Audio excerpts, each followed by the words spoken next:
Bonjour à tous, j'espère que vous vous portez bien. Bienvenue dans une nouvelle vidéo. Aujourd'hui, nous allons voir les chapitres du dernier jour d'un condamné, expliqués chapitre par chapitre.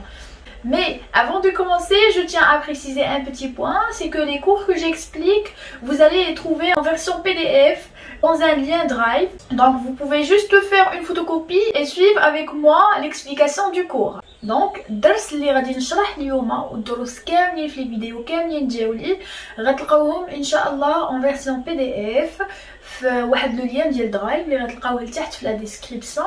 دونك غادي غير ديروا فوتوكوبي وغادي تتبعوا معايا في هذوك الوريقات وفي الشرح ديال لو كور. دونك ما غاديش تبرزطوا معايا وانا كنشرح و ميم طون غير خصكم تكتبوا ايتو.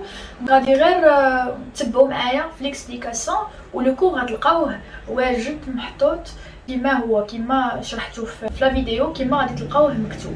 Donc voilà tout. Commençons notre révision. Alors, comme on a vu dans la vidéo précédente que Le dernier jour d'un condamné est un roman à thèse qui se compose de 49 chapitres. وهذوك les chapitres مقسمين حساب des structures spatiales. يعني ils sont répartis en structures spatiales. L'oula c'est bicêtre, donc من chapitre 1 حتى le chapitre 21 c'est bicêtre. Par la suite nous avons la conciergerie, donc من chapitre 22 حتى le chapitre 47 la conciergerie. Et enfin l'hôtel de ville من chapitre 48 حتى le chapitre 49.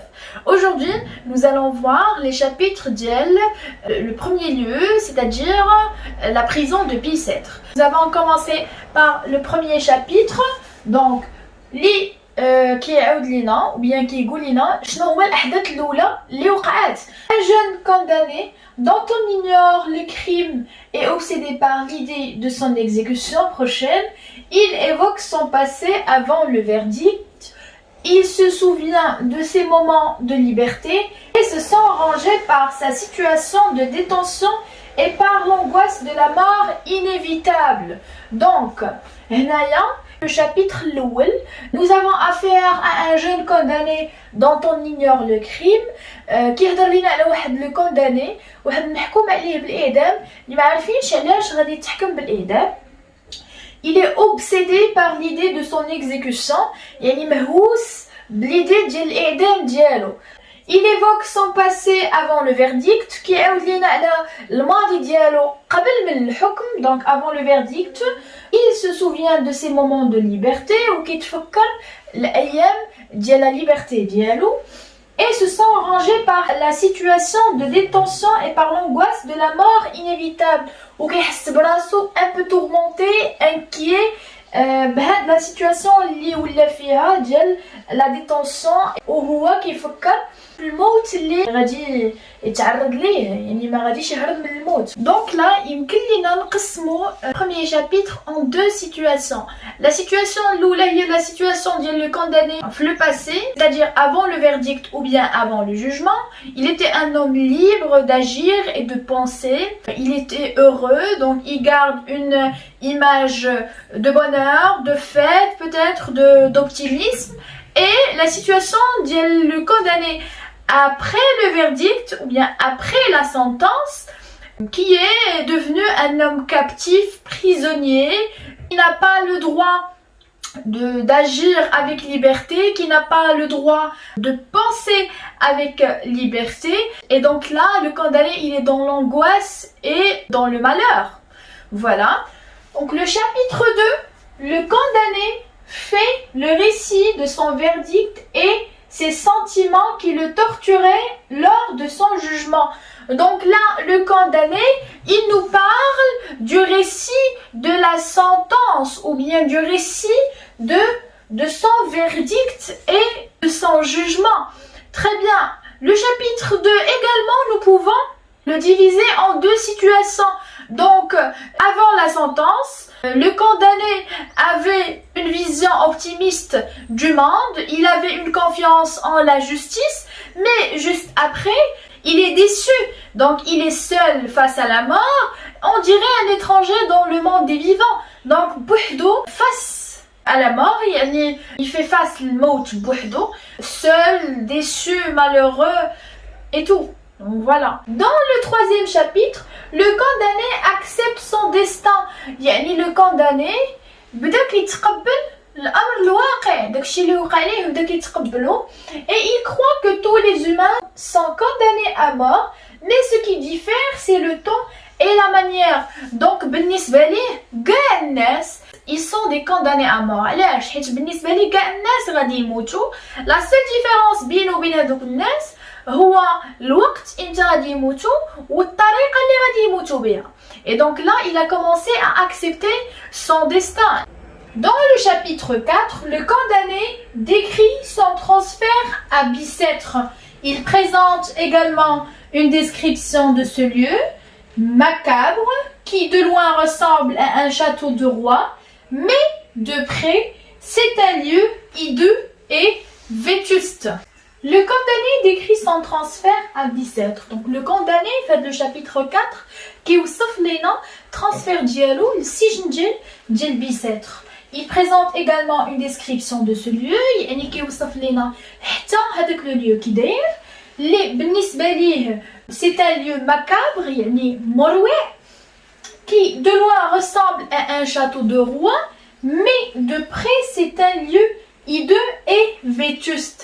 اللي عن بعد يعني الا شفناه من بعيد كيشبه القصر ديال شي ملك ولكن عن قرب c'est un lieu hideux. Hideux ça veut dire c'est un lieu d'une laideur repoussante يعني خايب بزاف. Et vétuste. Vétuste ça veut dire usé par le temps يعني بحال راشي. D'accord? Donc voilà. Dans le chapitre 5, le condamné relate ses souvenirs durant ses premiers jours de son incarcération et les brutalités qu'il subira. Il apprendra le langage argotique du milieu, mais des faveurs lui seront accordées comme du papier, l'encre, les plumes et une lampe pour écrire. Donc, dans le 5e chapitre, le condamné qui a les souvenirs ديالو في الايام الاولى ديال السجن وكاع هذيك لا فيولونس ديك الوحشيه اللي عاشها. Il nous raconte également qu'il apprendra le langage argotique du milieu.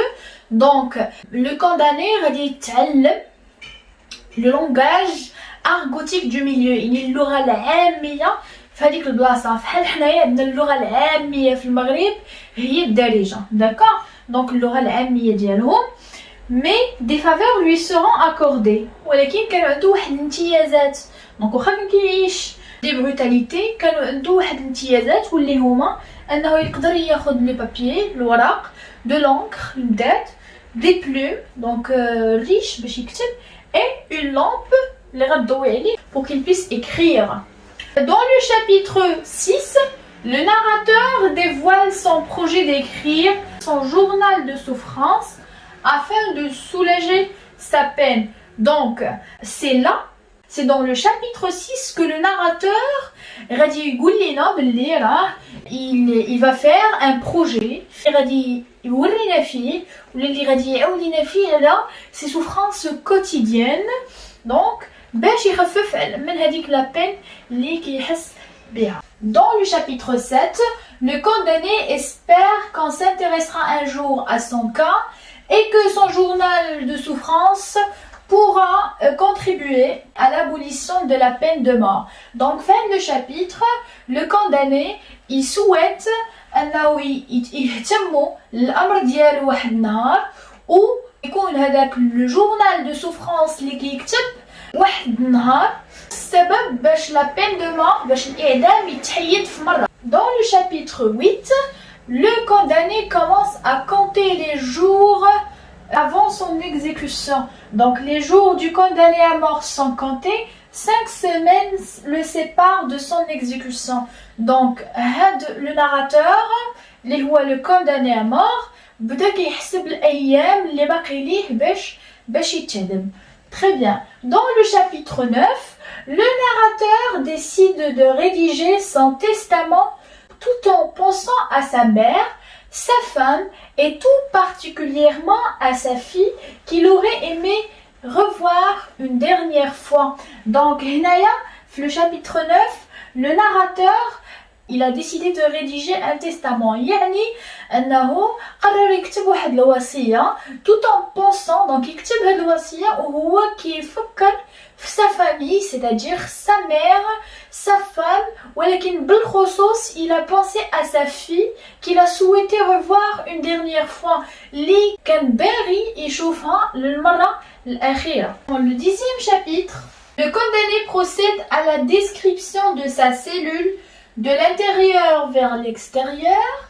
Il mentionne que son cachot ne possédait pas de fenêtre. Donc le chapitre 10, le condamné بدا كيوصف لنا la cellule اللي هو فيها de l'intérieur vers l'extérieur, يعني كيوصفها من الداخل لبرا. Il mentionne que son cachot ne possédait pas de fenêtre. Déjà, le mot cachot, c'est une cellule obscure. Le cachot هو الزنزانة اللي ما فيهاش نهائيا الضوء. دونك هو شرح لنا بلي لو كاشو اللي كان فيه ما كانش فيه نهائيا حتى شي شرجم. Très bien. Donc dans le chapitre 11, une nuit, n'arrivant pas à dormir, et pour passer le temps, il décrit les murs de sa cellule, ainsi que les inscriptions qui y figurent. Un dessin de l'échafaud le perturbe. Donc, le chapitre 11, le condamné, il n'arrive pas à dormir, et donc pour passer le temps, il décrit les murs de sa cellule, ainsi que les inscriptions qui y figurent. Un dessin de l'échafaud le perturbe. شاف واحد لو ديسان ديال الآلة اللي كتهدم. Il s'est perturbé, يعني تخربق شوية. Donc voilà. Dans le chapitre 12, nous comprenons que en lisant ces inscriptions murales, le narrateur découvre les noms de 4 criminels célèbres qui ont séjourné dans le même cachot. Donc كنفهموا بلي le narrateur هو كيقرا دوك لي انسكريبسيون مورال، كيقرا داكشي اللي كاين في الحيط، غيكتشف باللي كيعرف 4 ديال لي كريمينال سيليبر واللي كانوا في نفس الزنزانه اللي فيها هو نيت. Dans le chapitre 13, le narrateur assiste au ferment des forçats avant leur départ pour le pénitencier de Toulon. Donc, nous avons déjà expliqué dans la vidéo précédente qu'est-ce que le ferrage ou bien le ferment des forçats, mais ce n'est pas grave, je répète. Donc, le ferment des forçats, c'est le fait de ménoter هادوك الناس اللي محكوم عليهم بالأعمال الشاقة مؤبدا avec des chaînes en fer, يعني بسلاسل حديدية. Le pénitencier, c'est quoi? Donc, le pénitencier, c'est le bagne. C'est le bagne, ça veut dire une prison.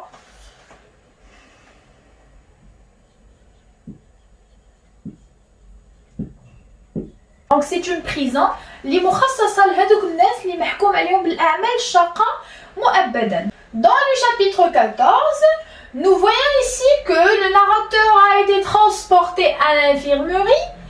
Le narrateur, à travers une fenêtre, décrit le départ des bagnards. Très bien. Donc là que je vous oublie, ou bien dans le chapitre 4, dans le chapitre 14, le narrateur مشى لواحد l'infirmerie و من خلال هذيك النافذة اللي كاينة في l'infirmerie, le narrateur وصف لنا لو ديبار ديال لي بانيار. ونرجعوا شكون هما لي بانيار؟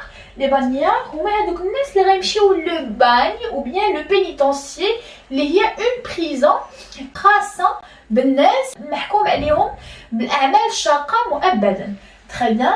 Donc le chapitre 15, après ce moment de peu de liberté qu'il a passé à l'infirmerie, il retourne à son cachot et l'idée de la mort le hante à nouveau. Donc, من بعد ما كان le narrateur في le chapitre 14 l'infirmerie, donc le chapitre 15 رجع le cachot ديالو، رجع la cellule ديالو، et donc هذاك شوية ديال la liberté اللي عاش وهو غادي l'infirmerie تسالى، et donc رجع la cellule ورجعت معاه هذيك l'idée ديال la mort كطاردو. Dans le chapitre 16, le narrateur se rappelle de ces quelques heures de liberté à l'infirmerie et se souvient de cette jeune fille qu'il a entendu chanter de sa voix pure une chanson en argot. Dans le chapitre, le narrateur كيتفكر هادوك لي مومون هادوك الاوقات ديال الحريه اللي عاشها وهو في الانفيرموري اي او ميم طون كيتفكر هذيك البنت اللي كانت كتغني واحد الاغنيه او نارغو. Très bien. Dans le chapitre 17, le jeune condamné fait un rêve. Donc هنايا le jeune condamné دار واحد الحلم. Il s'imagine libre et se voit dans le port prêt à embarquer pour l'Angleterre. Donc traîne راسو حر طليق et il se voit dans le port où كيشوف راسو في le port, c'est-à-dire في الميناء, prêt à embarquer pour l'Angleterre et باش يمشي l'Angleterre. Très bien. Mais son rêve malheureusement ne peut se réaliser. Donc mais son rêve ما يمكنش هذا الحلم ديالو ما يمكنش ليه انه يتحقق. Très bien. Chapitre 18. Le dernier jour, il est 6 heures du matin.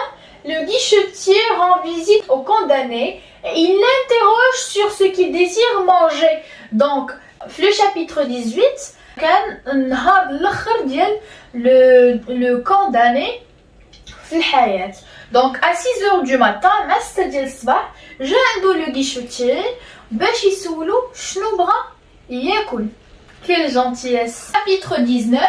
Le moment de son exécution approche.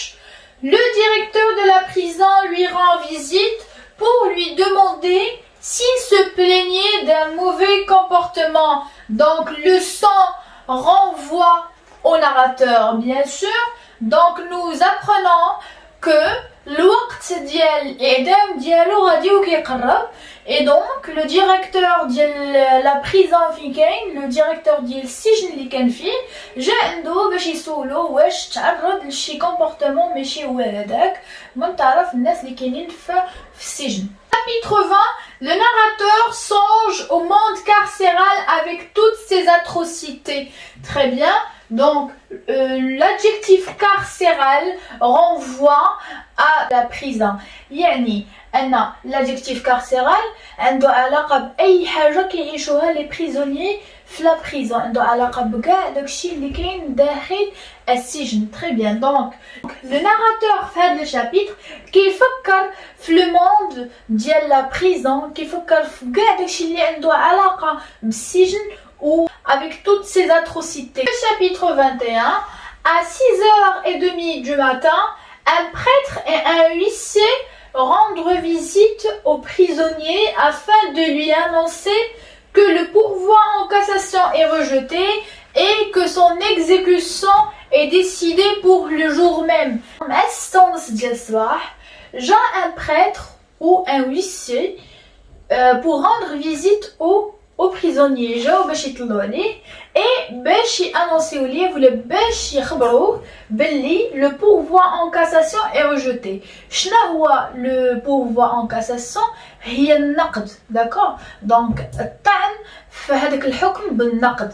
très bien. donc il est rejeté يعني ما تقبلش et donc الاعدام ديالو غادي يكون هذاك النهار بالضبط. Sur ce, notre vidéo a pris fin.